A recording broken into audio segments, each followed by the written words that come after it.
There was an essay written in 1867 that was published in Harper's Magazine. It was called Not Yours to Give. It's the story of Davy Crockett as a congressman in the late 1820s. Like most stories of that vintage, some will argue that the story is an accurate rendition, while others may say it is apocryphal. The moral of the story, however, is incontestable. Davy Crockett only served 2 terms in Congress, but on one day in Congress, he was confronted with a bill to give money to the widow of a military officer. Davy Crockett arose and gave this speech. Mr. Speaker, I have as much respect for the memory of the deceased and as much sympathy for the suffering of the living, if suffering there be as any man in the house. But we must not permit our respect for the dead or our sympathy for a part of the living to lead us into an act of injustice to the balance of the living. We have the right as individuals to give away as much of our own money as we please in charity, but as members of Congress, we have no right so to appropriate a dollar of the public money. Davy Crockett continued, I'm the poorest man on this floor. I cannot vote for this bill, but I will give a 1 week's pay. I will give my check for 1 week, and if every member of Congress were to do this, it will amount to more than this bill asked for. When Crockett finished, there was silence, and remarkably, the bill failed. When later asked for an explanation, Davy Crockett explained. He said, several years ago, I was standing one evening on the steps of the Capitol when we saw a large, great light over Georgetown. It was evidently a large fire. We jumped into a hack and drove over there as fast as we could. In spite of all that could be done, many houses were burned and many families were made homeless. And besides, some of them had lost all but the clothes they had on. The weather was very cold. And when I saw so many women and children suffering, I felt that something must be done. The next morning, a bill was introduced appropriating $20,000 for their relief. We put aside all other business and rushed it through as soon as it could be done. Later in the year, when Davy Crockett was back in Tennessee, he ran into a constituent by the name of Horatio Bunce. Crockett asked him for his vote, and Horatio Bunce responded thusly. He said, "You'd better not waste your time on my vote. I shall not vote for you again. Your vote last winter shows that either you have not the capacity to understand the Constitution or that you're wanting in honesty and firmness to be guided by it. Because the Constitution, to be worth anything, must be held sacred and rigidly observed in all its provisions.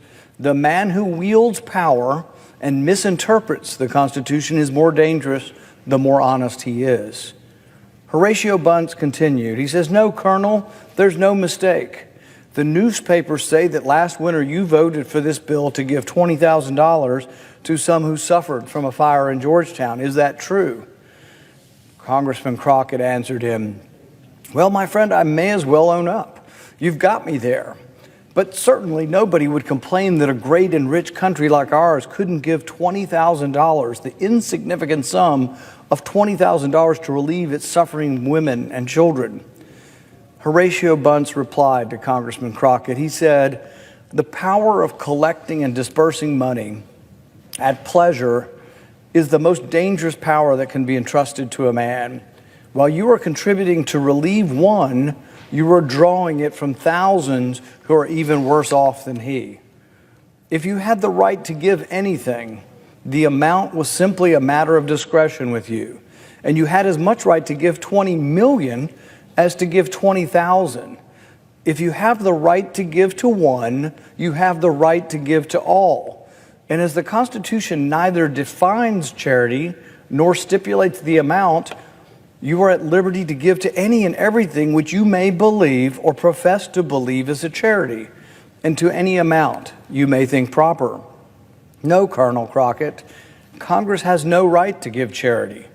Individual members may give as much of their own money as they please, but they have no right to touch a dollar of the public money for that purpose. If twice as many houses had burned in this county in Tennessee as had in Georgetown, neither you nor any other members of Congress would have thought of appropriating a dollar for our relief." Bunce informed Crockett that if each congressman had shown their sympathy for the fire victims by giving 1 week's pay, it would have nearly covered the cost. But it was easier simply to give other people's money. Bunce continued, "The people about Washington no doubt applauded you for relieving them from the necessity of giving by giving what was not yours to give. The people have delegated Congress by the Constitution the power to certain things. To do these, it is authorized to collect and pay monies, and for nothing else. Everything beyond this is usurpation and a violation of the Constitution. So you see, Colonel, you have violated the Constitution in what I consider a vital point. It is a precedent fraught with danger to the country, for when Congress begins to stretch its power beyond the limits of the Constitution, there is no limit to it and no security for the people. Today we are faced with a vastly greater sum of money than $20,000. We are faced with $40 billion to be gifted to Ukraine. A noble cause, no doubt, a cause for which I have great sympathy and support, but a cause for which the Constitution does not sanction or approve of. Now, we could ask, as Davy Crockett did, if each member of the Senate would like to contribute individually to Ukraine. But of course, that would simply serve to demonstrate the enormity of the gift. To come up with $40 billion, each senator would need to give $400 million. Not a likely scenario. It's much easier to spend such exorbitant amounts if you're spending someone else's money. But even if the senators won't agree to contribute their own money, surely we're a rich country and can afford it. Well, not exactly. The U.S. debt now approaches $30 trillion. In the past 2 years alone, we have added nearly $6 trillion in new debt. Inflation roars throughout the land, grocery bills are punishing the working class and poor, and gas prices exceed $5. Even before the pandemic bailouts, our country was running $1 trillion annual deficit just to pay for its routine commitments. Putting aside the constitutionality of the $40 billion to Ukraine, isn't there a more fiscally responsible way this could be done? What about taking the $40 billion from elsewhere in the budget? The U.S. spends more on our military than the next 8 countries combined. Couldn't Congress simply shift over the $40 billion and not add to the debt? In the defense of Ukraine, if the defense of Ukraine is really in our national security interest, shouldn't the gift come from our military budget? What about cutting wasteful spending? My office cataloged over $50 billion in waste. I don't know about you, but couldn't we cut programs like the $1 million study to see if taking selfies of yourself while smiling and then looking at these selfies later on, if that makes you feel good? Or couldn't we cut the budget of the National Science Foundation that spends billions of dollars studying such burning questions as, do Panamanian city frogs have a different mating call than the country frogs? Couldn't we maybe cut the $2 million the NIH spent studying cafeterias to see if someone in front of you sneezes on the food, whether you're more or less likely to eat that food? Couldn't we maybe cut the money spent on Japanese quail, studying whether or not they're more sexually promiscuous or not when you give them? Or, if we're not willing to cut the budget at all, couldn't we ask the American people to stay up and pay a war tax? If this is really for our national security, it should be very popular with the people. Why don't we offer to tax them in exchange for this? Guess what? The American people don't want to cut spending anywhere in the budget, at least their representatives don't. They don't want to pay any taxes for this. They just say, put it on my tab. But we've been doing that for decades, and that's why we have a $30 trillion debt, and that's why we have roaring inflation. If you want to pay for this with a tax, you could triple the gas tax. I'm guessing that's going to be really popular, and people really want to send this money, so badly that they'd be willing to triple the gas tax. If we were honest, that's what the people who are for this would propose. Now, that would guarantee $5 gas for the foreseeable future. Alternatively, Congress could raise the income tax about $500 for every American taxpayer. I'm sure that would be popular, And for the people who think it's a great idea to send $40 billion overseas, why don't they just be honest with people and tax them? Here's your bill, Mr. and Mrs. America, $500 a taxpayer, and then what will it be paid for? No, it's like everything else. Put it on our tab.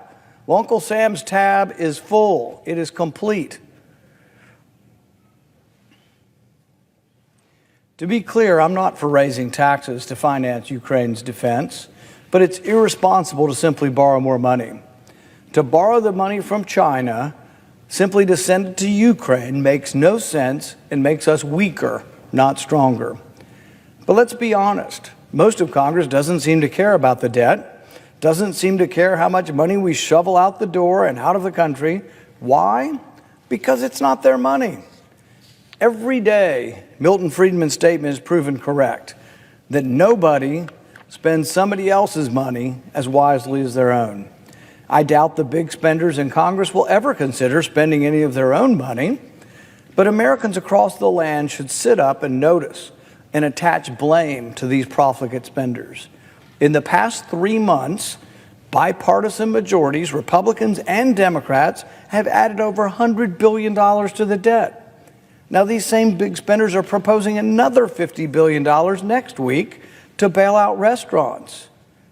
Restaurants that have been primarily injured by overzealous Democrat governors and their edicts. There are ramifications to this mountain of debt. Make no mistake, inflation is here and it's rip-roaring and on the rise. Just as aiding the victims of fire in Georgetown during the days of Davy Crockett ignored the misfortune of the suffering people in lands too distant from Washington to be noticed, so too does today's deficit spending to be sent overseas ignores the pain and suffering and the inflation that is caused by that debt on everyday American families. Inflation is simply an increase in the money supply.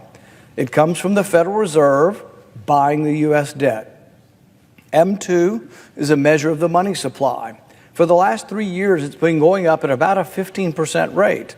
So we shouldn't really be surprised that there's inflation because inflation is an increase in the money supply. In January of last year, the annualized rate of the M2 expansion, the monetary expansion, was 27%. No one should be shocked. We have inflation. We have rising prices in the grocery store. We have rising prices at the pump because we borrowed too much money. We went heavily in debt and the Federal Reserve is buying the debt. All of this so-called free money floods the market and chases prices higher. Adding to our debt will only make the problem worse. So yes, our national security is threatened, not by Russia's war on Ukraine, but by Congress's war on the American taxpayer. The vast majority of Americans sympathize with Ukraine and want them to repel the Russian invaders. But if Congress were honest, they'd take the money from elsewhere in the budget, or ask Americans to pay higher taxes, or heaven forbid, loan the money to Ukraine instead of giving it to Ukraine. But Congress will do what Congress does best, spend other people's money. I, for one, will not. I will vote no. Somehow, somewhere, a voice of fiscal sanity must remain vigilant, must remain stalwart and steady in a sea of fiscal madness.